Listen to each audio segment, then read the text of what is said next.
Hello, I'm Dr. Jana Matthews, ANZ Chair in Business Growth and Director of the Australian Centre for Business Growth. And I want to welcome you to this webinar, Achieving Intentional Growth in Challenging Times.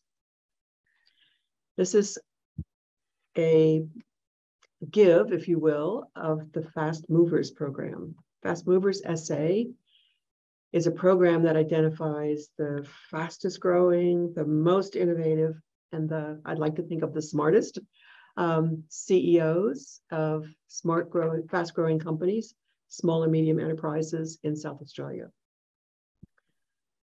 We are interested in intentional growth, not accidental growth. Nobody here doing our webinar is interested in accidental. And so we are identifying some of the things that you can do in the area of marketing and in culture and people and in finance. And so that's what we'll be talking about today. But before I get going, let me first acknowledge our country. I want to acknowledge the traditional custodians of the land on whose country this program is taking place. And we thank them for allowing us to meet on their land and acknowledge their elders, past, present, and emerging. Good. All right. So we have with us, I mentioned 3 people. They will be speaking, and we're going to encourage you to ask questions as they are speaking. Now, there are several ways that you can do that. You can use the chat function, or you can actually turn on your audio video and ask questions anytime during the session. As you would have seen when you checked in, the session is being recorded because there were some people who wanted to hear what we have to say, but weren't able to make it at noon today. In fact, one of them is actually in one of our clinics. All right.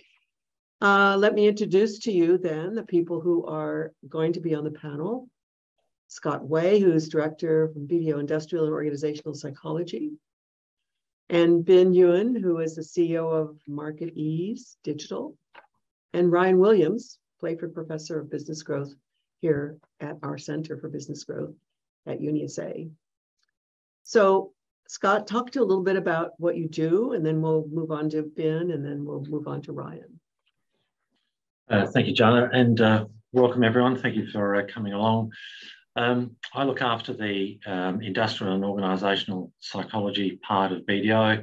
BDO, as you'd be aware, is a firm of chartered accountants and business advisors. And our team works with organisations to enhance their performance by looking at people, systems and structures. So psychology, study of human behaviour. We just happen to look at human behaviour within organisations. So not clinical, not forensic, not educational, not sport, but organisational psychology.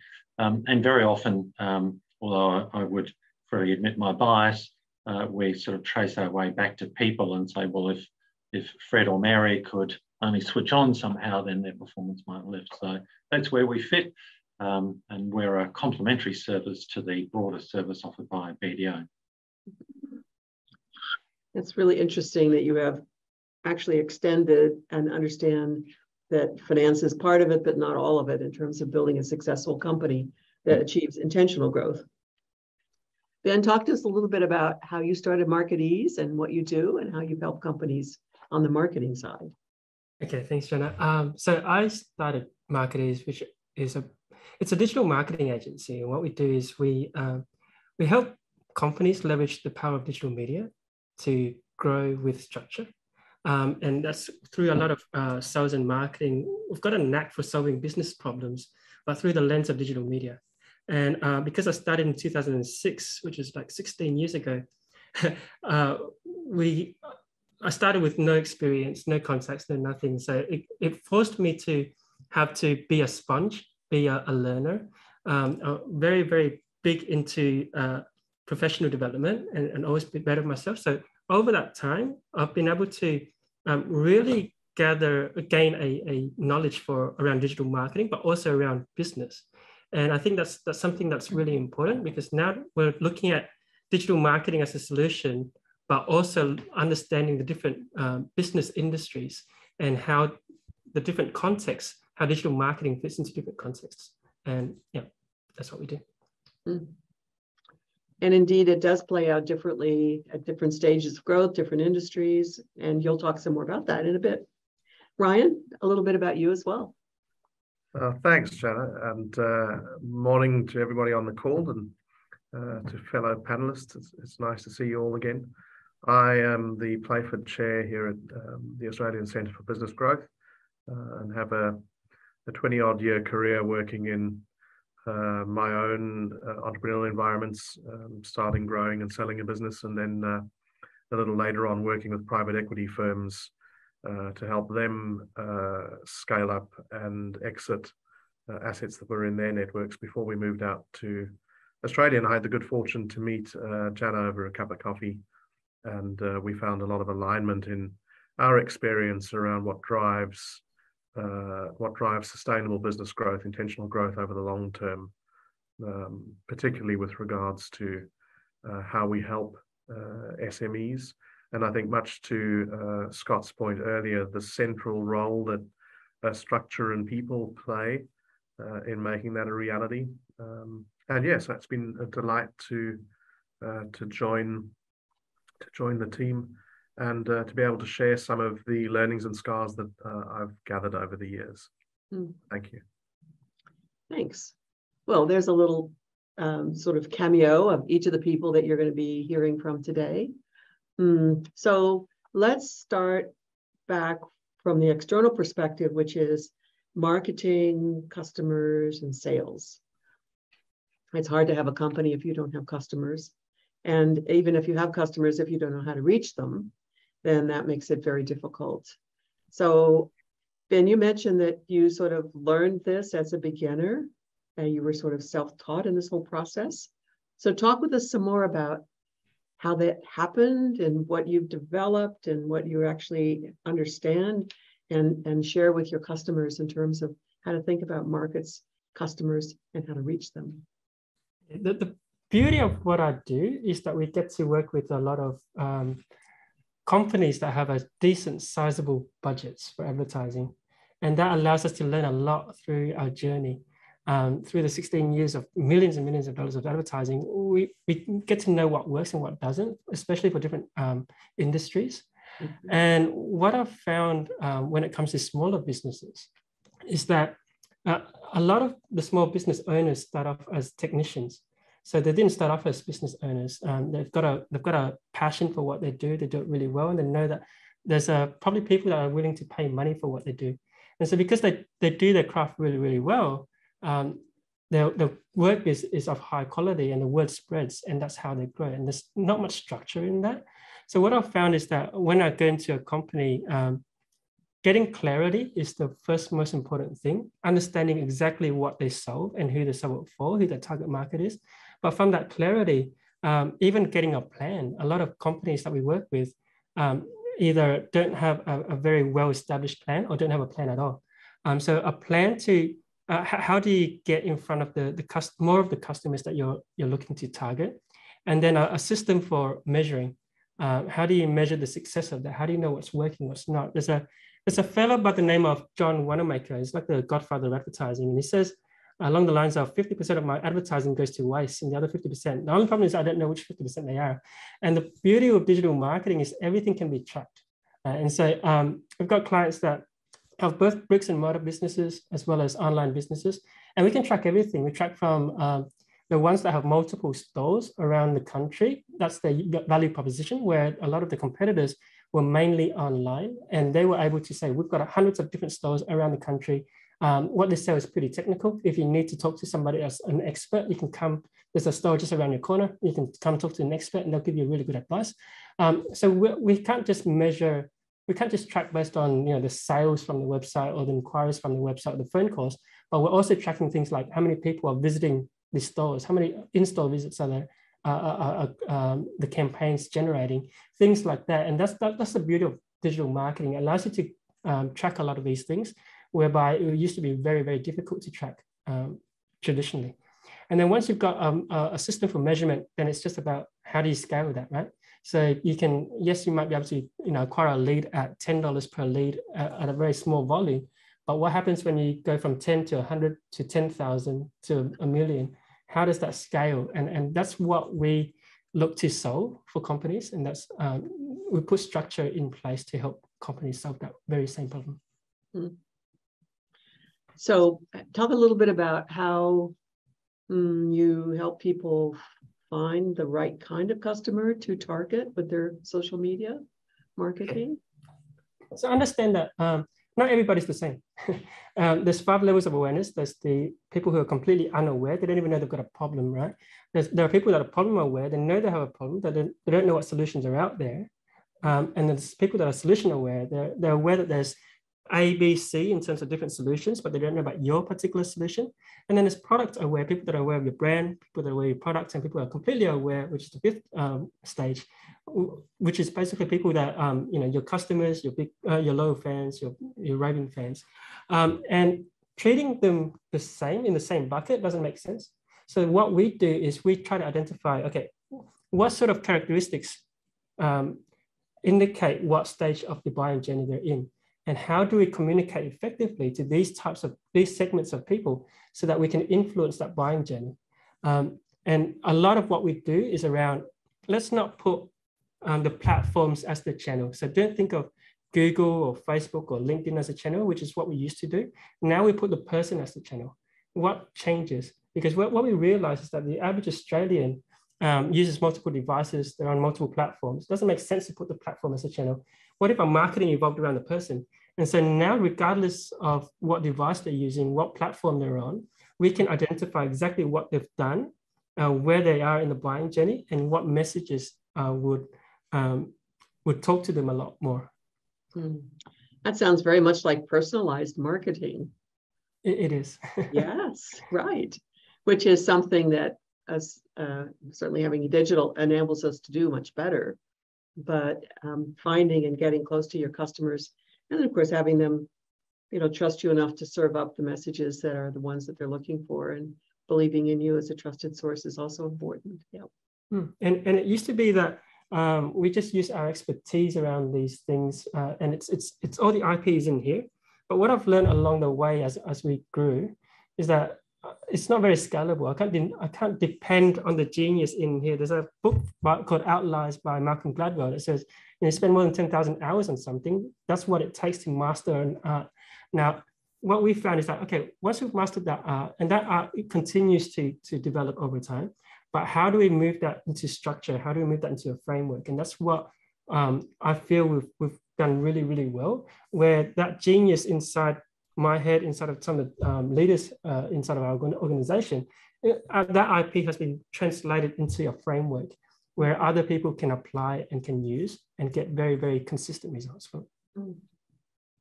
So is there a typical, well, I'm asking myself, why am I asking this question? Because there's no typical when you're coming to you. But are there some patterns or some similar threads that you're seeing that people do, systematic problems they have or systematic prevailing issues when they come to you? Yep. So before I spoke about the 5 levels of awareness, from a completely unaware to completely aware, what we find is that there's branding campaigns and then the sales activation campaigns. And sales activation campaigns are important for the short-term impact of sales, of revenue growth, but they have a very quick decay in terms of impact. And so that branding campaign needs to run alongside the sales activation campaign. And what we found is that depending on the strength of the brand that we're working with, and a good question for you to ask yourself is, compared to the top 3 competitors in your niche, how do you compare in terms of your authoritative positioning? Right? Because if it's low, then we need to start focusing on what are some of the sales activation campaigns that we can create immediately.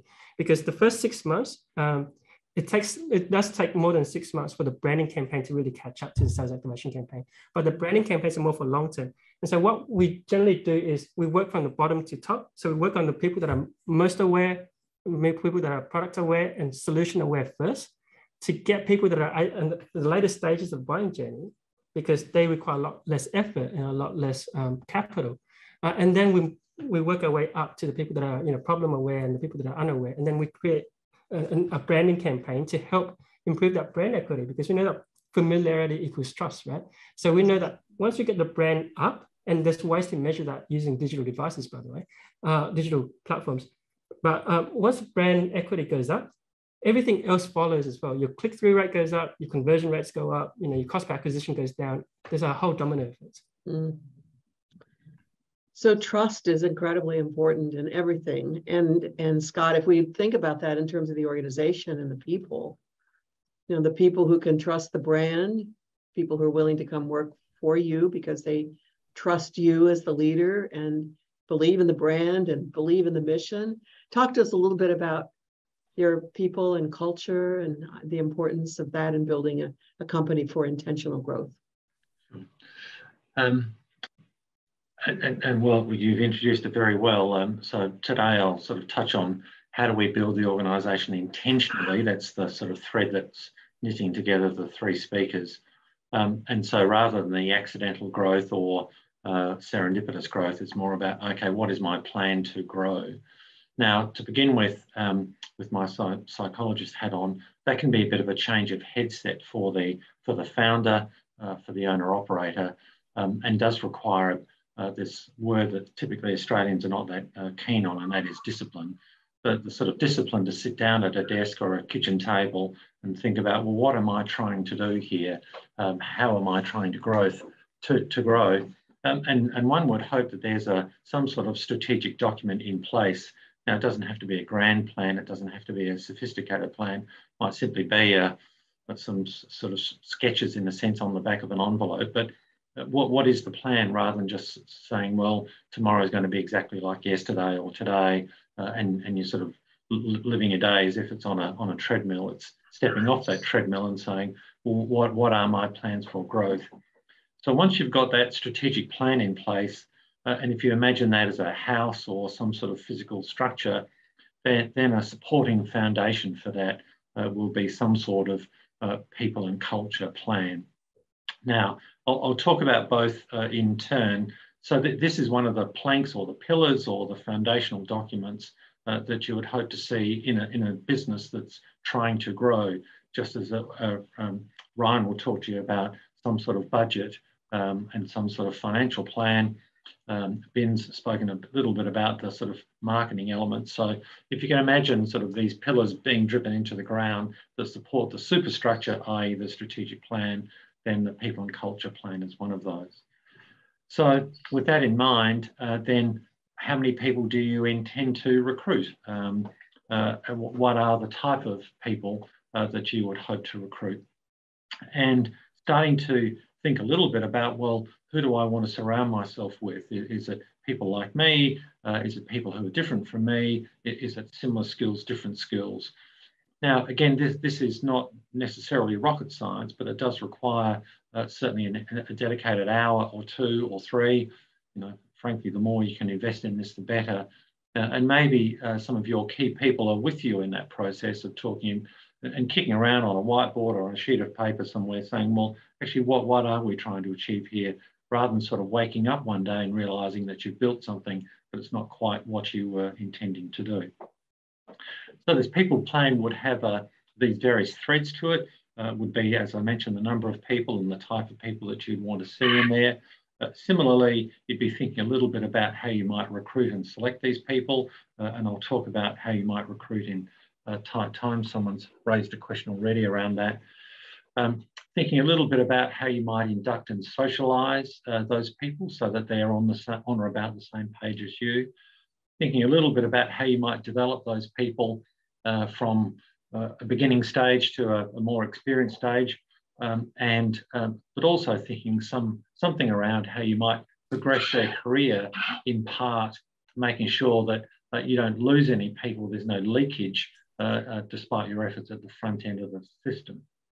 Now, I should have mentioned at the outset, when COVID's not around, about 1/3 of our work's done in South Australia, 1/3 in other states, and 1/3 offshore. The offshore workers really sort of died in the proverbial, but certainly the interstate stuff is back. And one of the joys of this being my 35th year of consulting is that we have done a number of jobs overseas. And what you start to appreciate is that although we are becoming more multicultural, there are certain features around our Australianness. and it's a bit of a thing that I have at the minute to be talking about our Australianness. And so thinking about, well, what are the type of people here, and how do we attract these people and have them knock on our door? So in answer to the question, how do you recruit in tight times, and that these are tight times, back to that strategic plan and that sort of people plan that I mentioned, you do need to be clear about what's known as your employee value proposition. And so in a sense, is what is, and Ben spoke to you about brands. So what's your brand as an employer? Have you bothered to think about that? And what are you offering potential applicants and staff should they come and work for you? And again, we need to think beyond just salary. Yes, people have to pay the bills, but a standout feature of Australians is that we want to go to work to do work that we deem to be worthwhile or valuable. So what is the package that you're offering of, yes, salary, but also the accoutrements that go with that? And that might be the working environment, the team that those folks are going to be working with, any other sort of elements which might be, flexible work practices. It could be free massage, any number of these sort of things, sometimes known as the pays and the perks and the pampering. But they're the accoutrements that sort of go to make this package. There's the fourth of the Ps. And so that then becomes that EVP. So people say, well, that's interesting. I'll inquire either directly via a web page. They'll search you out on LinkedIn, any number of these channels that Ben spoke of, to find out a bit about you and wonder, in fact, whether they should apply. So you do need to have a clear EVP. You may also want to think a little bit about job analysis. We see a lot of people struggling to find staff at the minute, and when we chat to them, what they're struggling to find is the perfect person. And those, in good times, those perfect people are hard to find. In other words, they've got all the skills, they're autonomous, that you just sit and forget and leave them alone. In tighter times, of course, it gets a whole lot harder. We would be encouraging organisations to think about, well, what are the essential skills or attributes that you're looking for when you recruit someone and when you go to the market? And being very clear about saying, well, these are the essentials, the non-negotiables. Without these skills, these people don't have it. And I was chatting to a client the other day, and when I quizzed them on the essential skills, they said, well, actually, we're looking for good people. We can train the rest, but we want good team players. So in other words, it wasn't a technical skill, it was a personal quality that they were looking for. So there's that, and then hopefully establishing some sort of pipeline. And just as you would establish a pipeline for sales and marketing, also a pipeline for staff. And so our own organisation, BDO, for example, spends a lot of time at universities, but in fact, we're going to change our strategy, spend a bit more time at schools, talking to year 12 students. In other words, all of the other accounting firms and advisory firms are trying to get them at university. We need to actually get in front.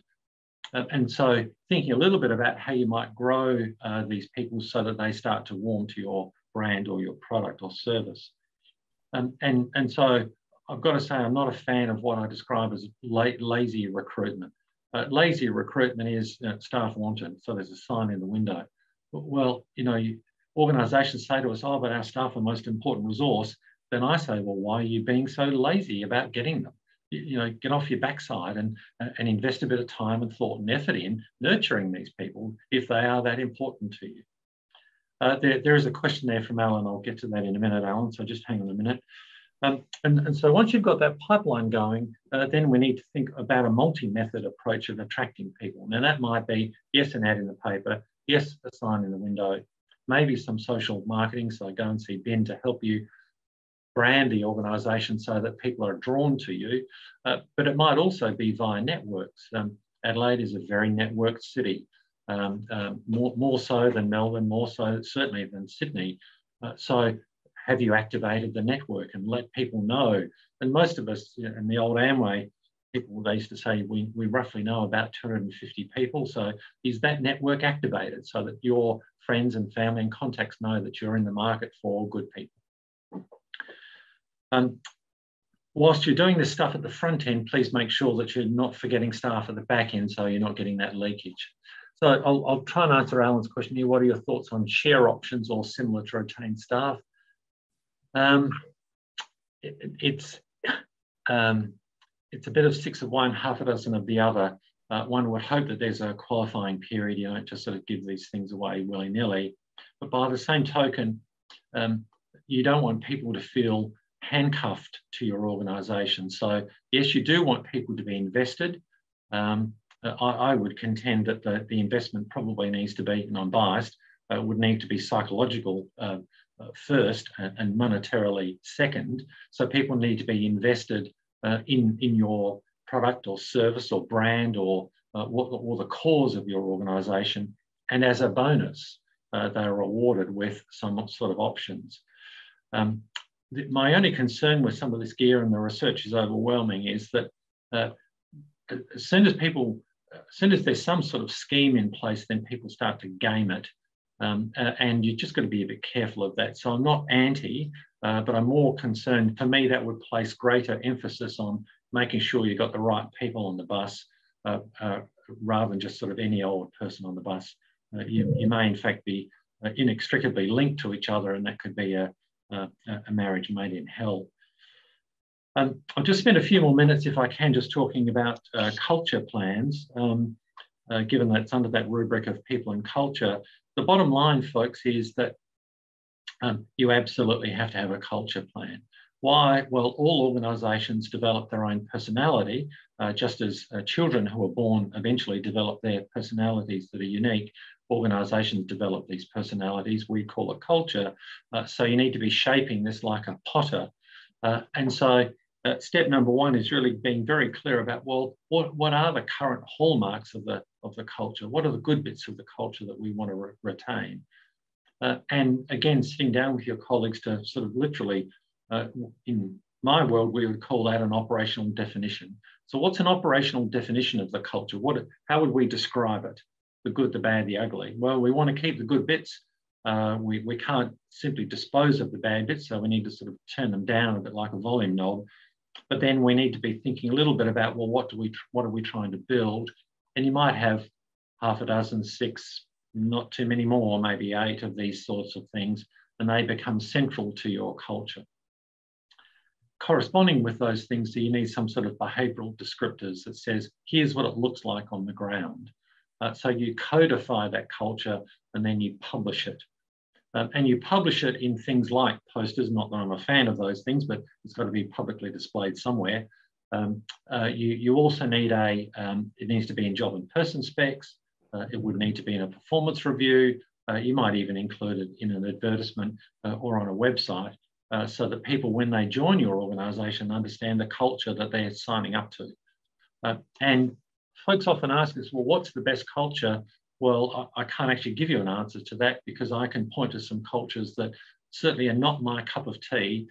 However, they work beautifully and their bottom lines are robust as all get out.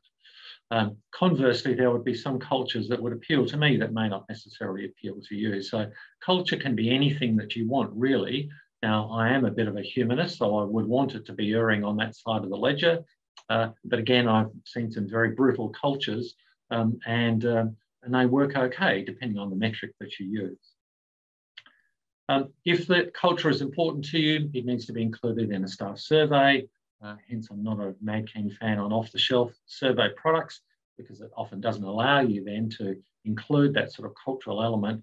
And as Ben mentioned, there needs to be some sort of metric to track this thing. Again, I keep saying to organisations, if you think this is important to you, then you need to be measuring it. The adage, what gets measured gets done, is absolutely true for human behaviour. So if it's important to you, you absolutely need to be measuring this stuff, and we need to see it everywhere. And last but not least, if you're the leader, the founder, you're in that sort of executive group, then you also need to be role modelling this stuff. You don't have to be perfect. There'll be days when you drop the ball and you need to do the mea culpa and fess up and say, look, I'm really sorry, folks.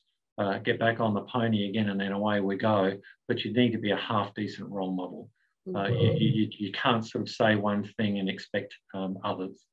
So a people plan, an absolute essential. A culture plan, absolutely essential. They don't have to be grand, they don't have to be flash, they can be on the backs of envelopes, with some concerted effort under each of those sort of two streams of things that you intend to do to intentionally fuel and foster and support that growth. Now, I can talk for hours on this stuff, but that's probably enough for me. Okay. If you have a question, I'm happy to field a question. Otherwise, I'm also happy to hand over to Ryan. Right. So I think we'll leave some time for discussion at the end, because Sure. I have some additional thoughts maybe on stock options and stock sharing. Yeah, that's good. And so we can kind of all contribute our thoughts here to those who are on the webinar. Yeah. But let's transition over to Ryan. When we talk about financing growth, as we know, it's a hungry beast. So part of it is, how do you manage your financials?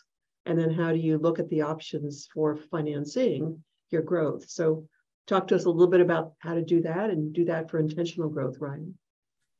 Thanks, Jana. I think there are some interesting cues out of both Ben's conversation and Scott's so far. I think much like Scott said, it's really important to have a plan, to sit down and take the time. Too many folks, when I talk about the numbers with them, they defer to, there's a budget and there's a P&L, and if you're lucky, there's a balance sheet, and if you're very lucky, there's a cash flow. And at the end of the day, those are tools in a business to help you manage or administer it effectively against whatever your plan is. So the higher order thing that has to happen, much as Scott said with regards to people, is you need to sit down and think about what do we want? Where are we headed? The kind of financing demands that a business that's going to expand into 3 large countries that may be far afield is fundamentally different from the kind of financing demands for a company that's got a retail store down the road and is putting 3 extra products on the shelf. And if you're not clear about what your growth looks like, if you're not clear what kind of resourcing you want to invest in from a people point of view, if you're not clear, to Ben's point, around how am I going to open the taps, I'm getting to those folks that Ben spoke about who are unconscious that they even have a problem, that's going to be quite an expensive segment to go chase after. So how far down the journey am I when I'm thinking about my customers? And then back solve what that means in terms of the financial requirements for a business. Once you've got that question framed, you can then start thinking about, okay, if this is what my business needs, what's my business currently able to produce in terms of cash flow? So I can assess whether I can fund off my own balance sheet. And really important that, I've worked with a few businesses over the years that have run into real strife because they burned all the cash on the growth strategy and forgot that they need some cash in the bank to pay staff wages and for stock and other things like more service bank debt. So, what's my feasibility to reach this plan against what the business can currently generate? Then you can take the next sort of step intentionally and say, well, if there's a gap between those two things, what are my options to close those gaps? One of the ways you can do that is to think about how you plan out optimizing your existing business. Too many businesses I've worked with over the years think about optimizing their business just in terms of the P&L. So how do I sell more stuff? Or how do I ensure that my cost of goods is cheaper? Or how do I cut some costs to get a better profit result? And they think that that's sort of where it starts and stops. There's a whole nother layer that says, well, how do I think about my balance sheet? We're heading into what I would think is quite a choppy time financially at a macro level. Internationally in the world, there are many signals that it's going to be difficult for the next couple of years. Difficult doesn't mean bad. Difficult means lots of opportunity in my experience. And thinking about how do you manage your balance sheet in that context? Maybe, for instance, you want to think about which lazy assets you can sell. Many Australian businesses that I've encountered here own their own factory or own their own premises. So, well, that's bricks and mortar. That's not doing you any value.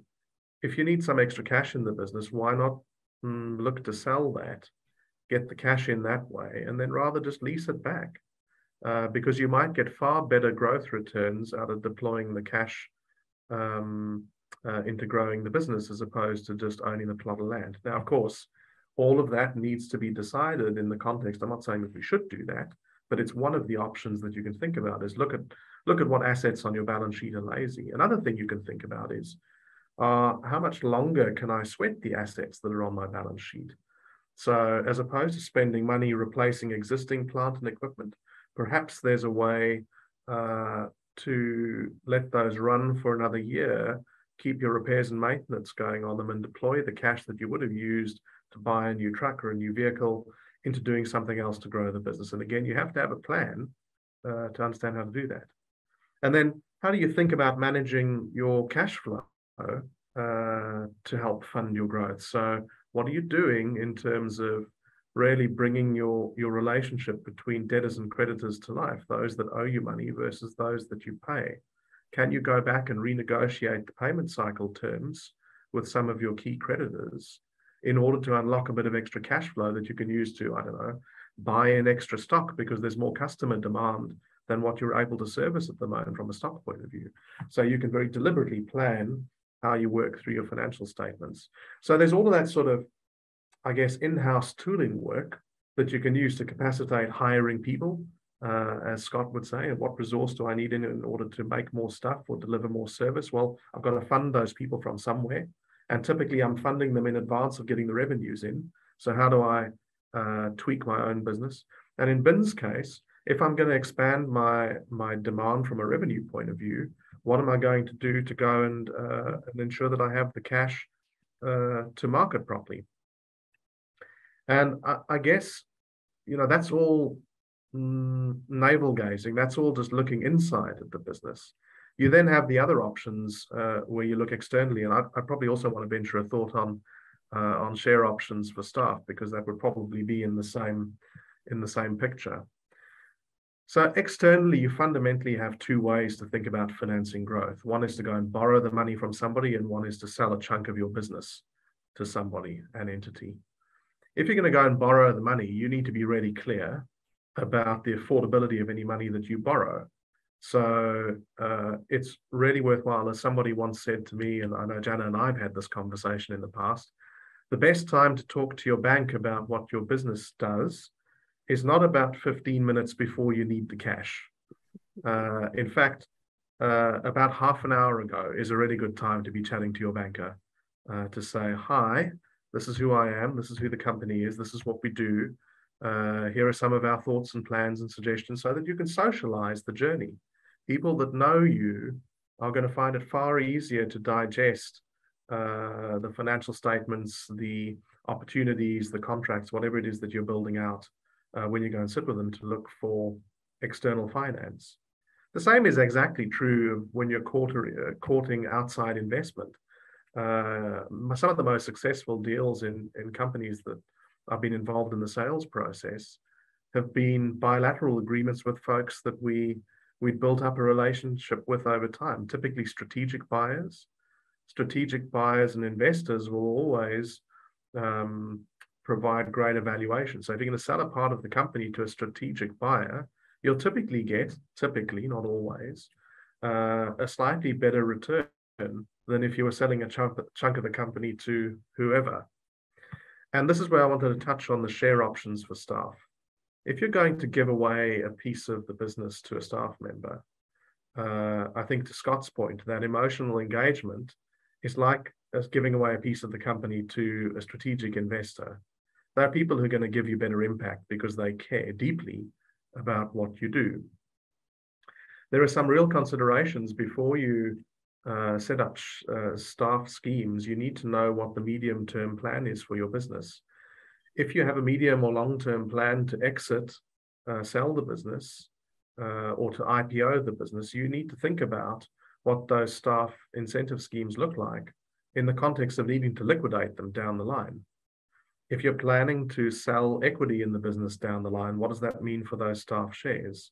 And how do you manage all of that messaging? So not just that you need people that are emotionally engaged, but there are very technical consequences to how you treat and manage the voting rights and other things that are attached to staff options. I found them to be an incredibly useful tool to motivate and keep engaged the core critical resources in a business. Mm-hmm. But it would absolutely be imperative that you go and get real advice out in the marketplace from specialists in the space to help you understand all of the various tax implications, what it means for your business in terms of dividend flow.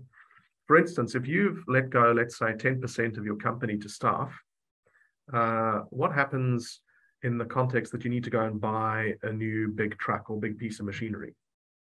Do those staff then fund 10% of the capital cost because they own 10% of the company? What does that rules framework look like? You need to think through all of these things and have a plan for how you're going to do that. It's easier in some of the newer age software companies to give away equity because the capital intensity in the business is not normally in big checks, but in things that require big checks, you have to understand whether staff are going to fund or whether they're going to dilute and what options you give them.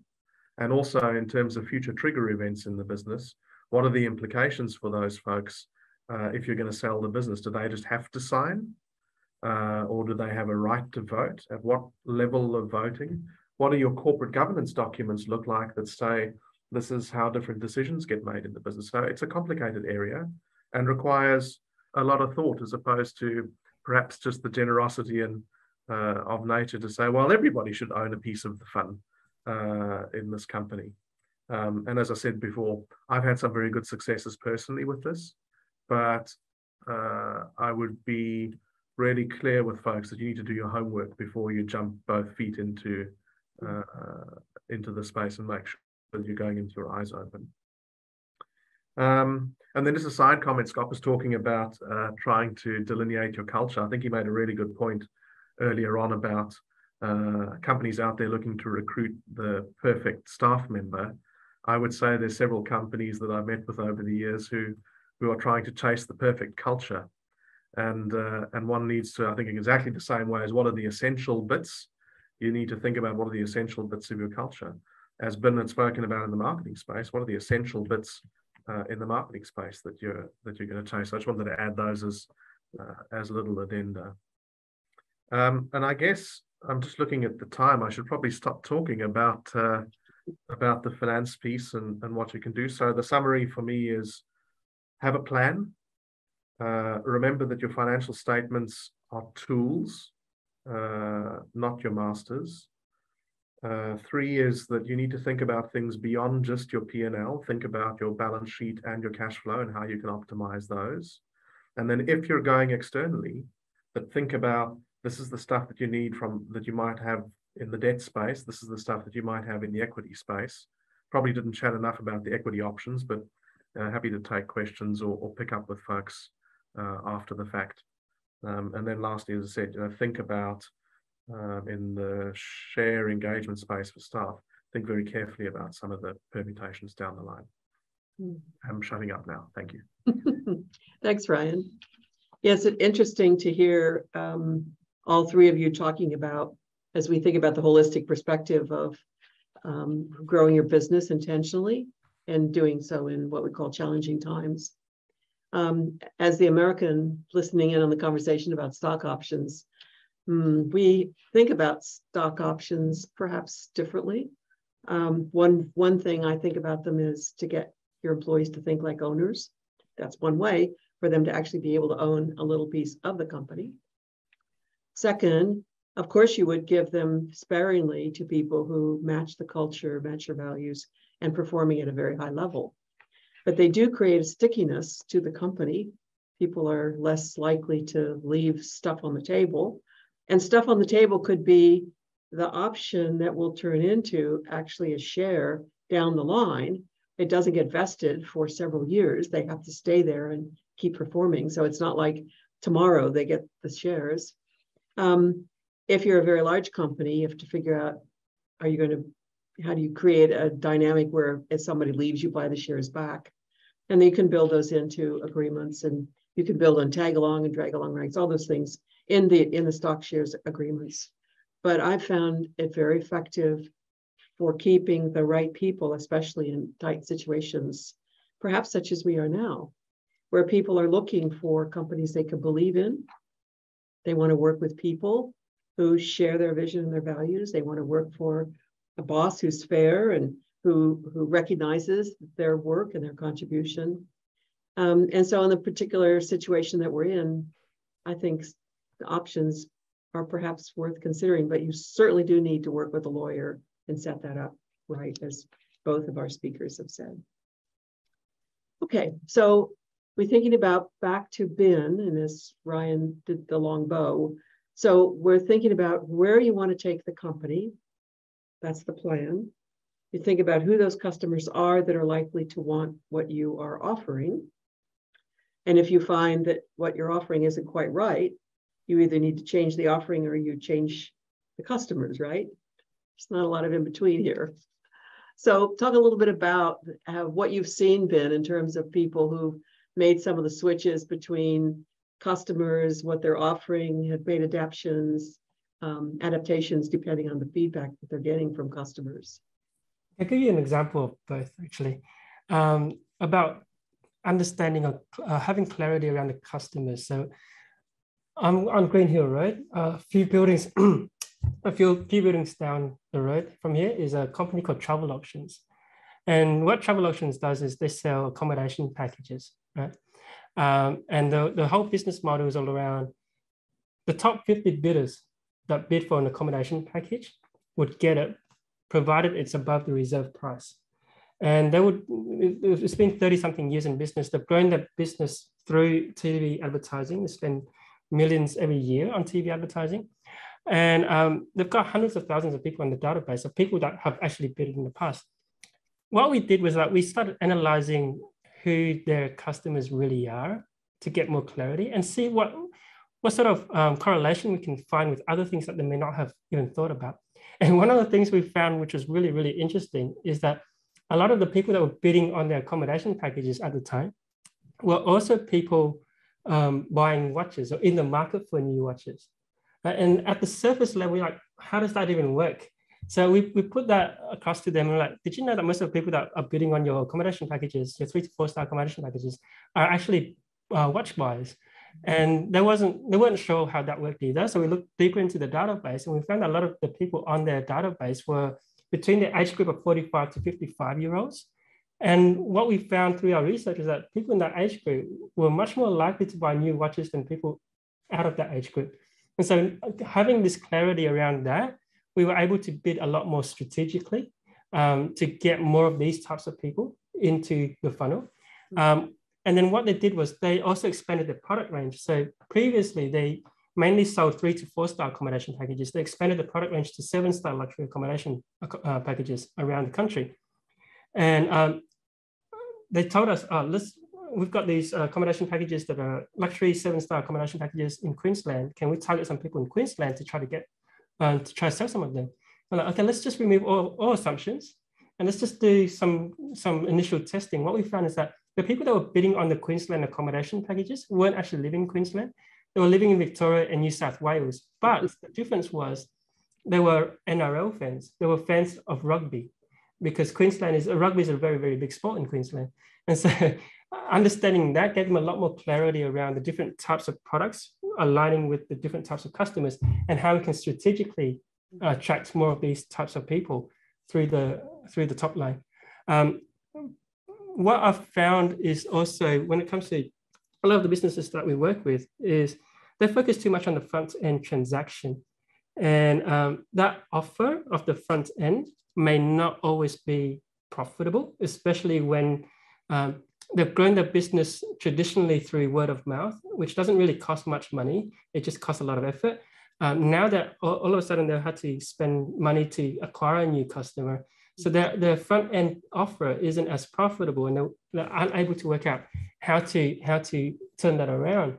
And we always talk about in digital marketing terms, we always talk about average order value, and we always talk about customer lifetime value, right? So there's 3 ways to grow a business. You can get more customers, you can get them to buy more, spend more, or you can get them to buy more often.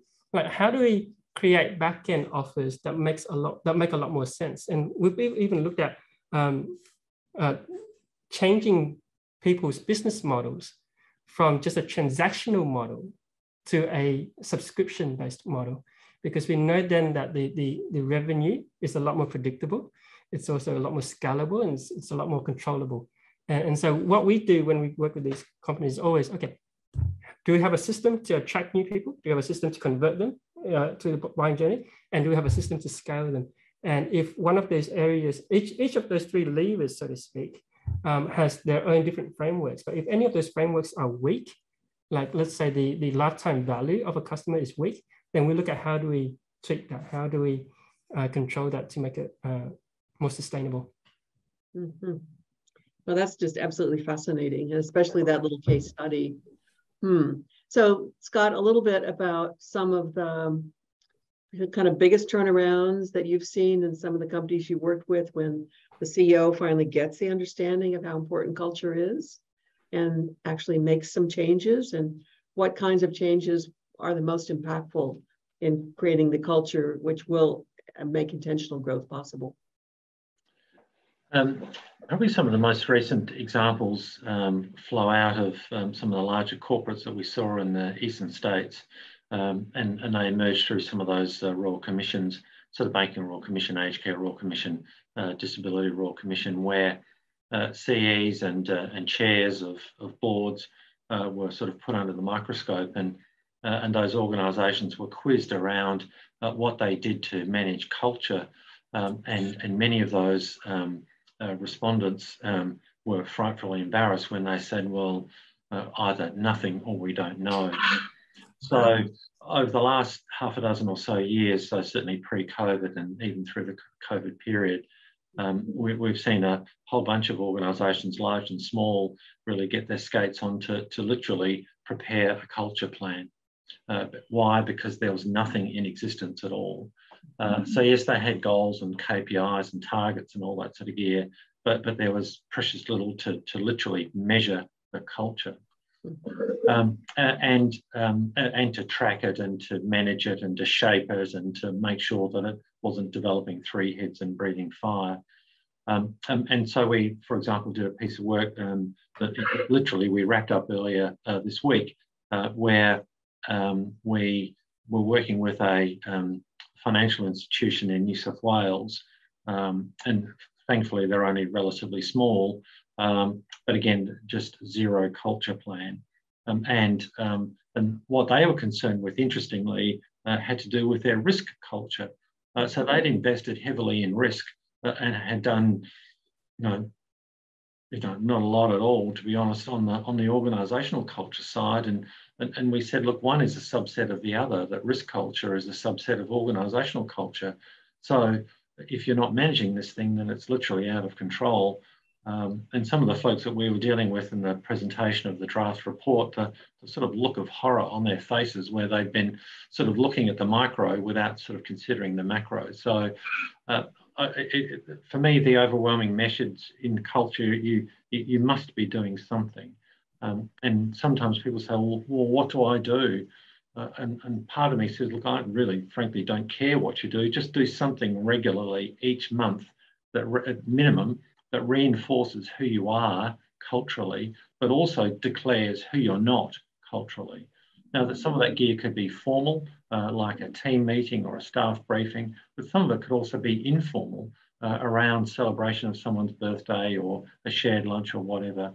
And so the chief executive or the COO or the CFO has his or her plan that runs across 12 months, and they can point to me if I was doing some sort of operational audit to say, well, here's what I intend to do, or here's what I did do in February, March, April, May, right throughout the year. And again, that's, most of you will know the Hawthorne effect. As soon as you start to focus on something, then of course it improves, because what gets measured gets done. And so, whether it's sophisticated or not, you'll see an improvement by the end of the year. There's any number of examples, but certainly having the bare bones of the plan is a heck of a start. Yeah, excellent. Ryan, you mentioned we talked a little bit more about equity, but that's certainly something that I've noticed is difficult for folks, perhaps because we have so many family business, it's been in the family, it's my baby, how could I possibly ever share equity with somebody else? it's a part of me. What are some of the things that you have done or conversations that you've had that enable people to feel more comfortable about letting the right people come in and share the company and share the journey?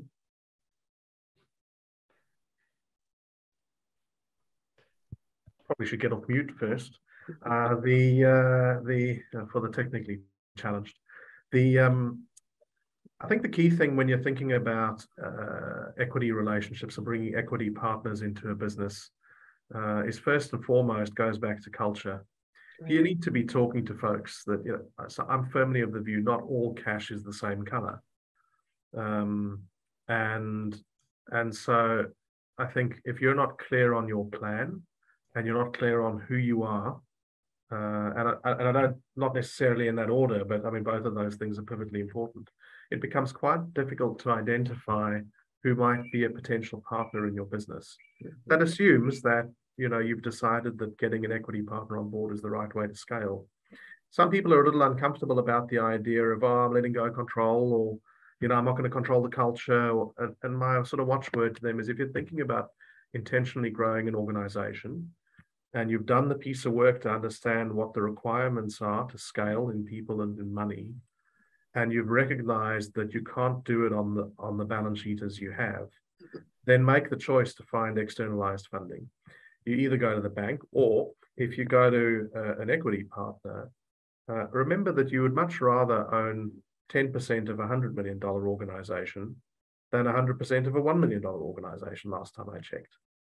And that if you can get your head around that, there are two things that protect you. One is nobody's forcing you to sell a piece of the company. You can opt out until you hit the point at which you sign a contract. So wait for the right person to be, or the right organization to be at the table. As I said earlier, strategic partners are probably more important. Second thing is to ensure that partners that you'd bring on board align with your growth strategy. So if part of your growth strategy is to enter Southeast Asia, don't bring a partner on board who's got lots of experience expanding in the US. Maybe have a look for a partner that's got experience expanding in Southeast Asia, because they will add real tangible value to what you're able to do. And then thing three, remember that all of the stuff needs to be governed.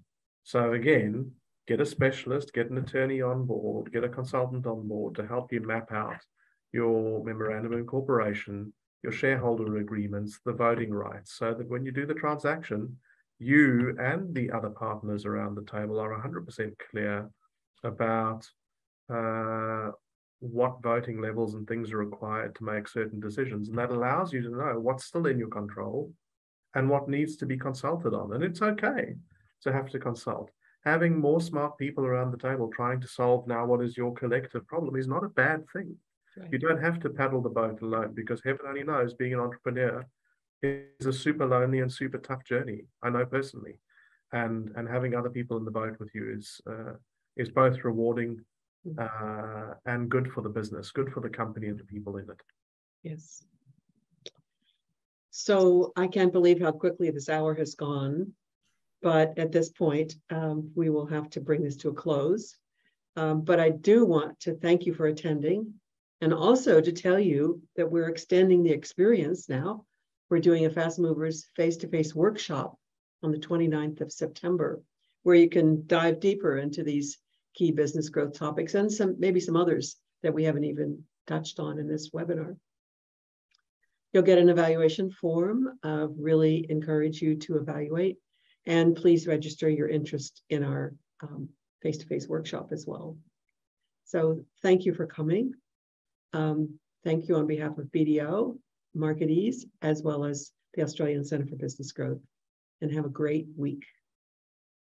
Thanks, Jana. Thanks all. Thanks, everyone.